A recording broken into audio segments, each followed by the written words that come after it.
Hello everybody, and welcome back to my redo-athon, where I've been redoing certain shows and recovering them.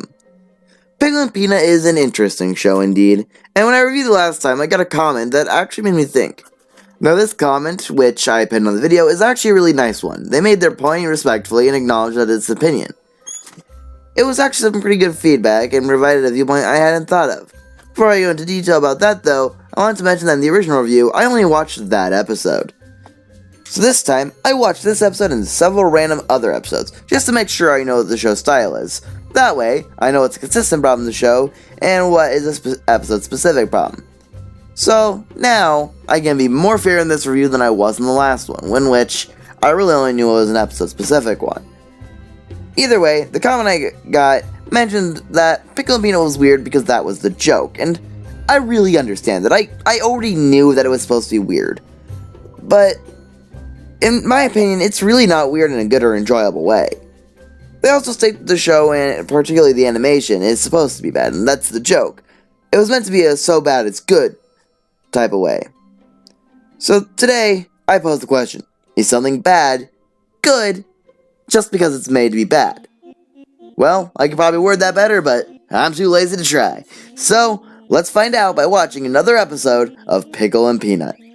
This time, I just selected a random episode review, and from what I've seen, it's a very middle-of-the-road episode. It's very average, and that's honestly a good thing because I don't want to review just another really bad episode, because this will give you a taste of what the show's normally like. And this episode begins with Pickle and Peanut gathering old and expired food for what they call Scrap Feast. And this is when you can tell it'll be one of those shows.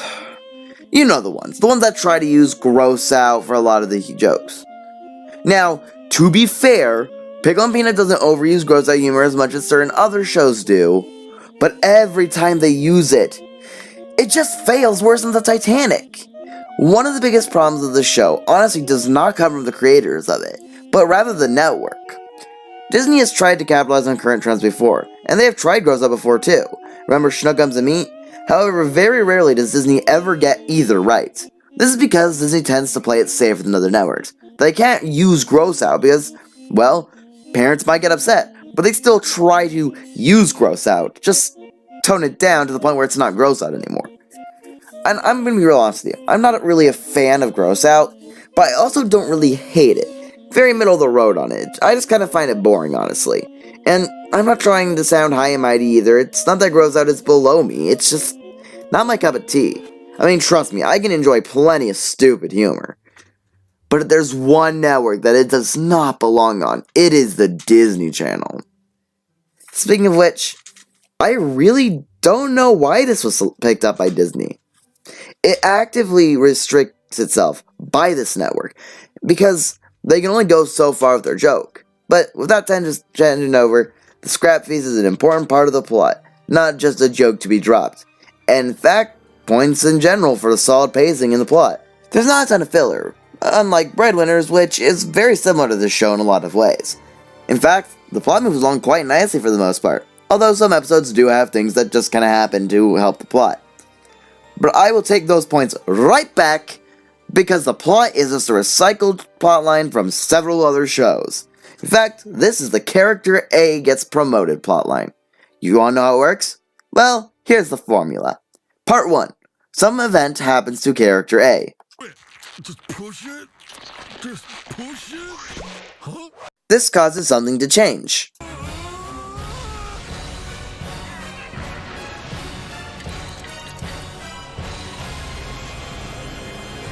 Just because of this change, Character A gets some kind of big prize. Good news, Pickle! You're now promoted to assistant manager! Character A denies it, but Character B influences him to take it. This is weird. I'm just gonna put my tooth back in. No! Are you kidding me? By the end of the episode, the roles are reversed with Character A happy, but Character B upset. Get all mad at me just because I'm successful and an adult and I have a beard and stuff? Congratulations, Pickle. Here! And, finally, the Character A will deny it to remain friends with Character B. Tad, I don't know if I can go through with this. Now, to be fair, this episode does have a side plot of the scrap feast that feeds into the main plot, but it's barely shown. So the plot has been done before. So obviously the writers filled it with tons of funny jokes, right? Hey there, lonely girl. Did nobody take you home today? I wish I could talk to people and make friends. Well, I got a really nice place for you to live. Right here in this garbage bag of good. Hey, random is funny, right? Baloney! You're laughing, right? Come on, it was random, so it has to be funny. You didn't expect it, so it must be funny. I quit. Okay, really though, the humor in this is very weird. And I get that that's the point, I really do. But when everything in the show is weird, it really takes away the poignancy of every weird joke. It's kind of like shock humor in a way. Once you've seen enough, you can't be shocked or weirded out anymore by that show. Because you grow to expect it from it. It's why I personally don't find Family Guy funny. Well, Pickle eats a pig snout. That ends up being really tough, and it knocks out his last baby tooth. This, for some reason, makes Pickle grow a beard, which gets him a promotion. Why? Well, the boss is ashamed of his bald chin, and apparently promotes anyone who gets a beard. Oh, is that the trick? And here I was trying, actually work hard, do my job, make sure all the customers are happy. But all I needed was to not shave. This life-changing revelations I've had right now. Either way, they meet Tongman, who will be our lead into the adult world. And by that, I mean he's just completely insane. Normally a mature person would be the one to lead Pickle into the adult world, so it's actually nice to see them do something else. But at the same time, Tongman is just... he's, what would you expect, weird for the sake of being weird. And I know that's the idea, but I just really don't find it funny at all. Everything leads up to the climax, in which Tongman is threatening to turn Peanut into thongs. Of course, the day is saved by Peanut throwing Pickle's tooth into Tongman's mouth, which turns him back into a child. Alright, with the basics of the plot out of the way, here's my opinion on the episode. It's bad. At least in comparison to the other Disney shows on at the time of its airing. It just has a lot of dumb jokes and a few awkward moments. It also has those dumb live-action segments, kind of like SpongeBob, where they'll occasionally change to a live-action shot for like seconds.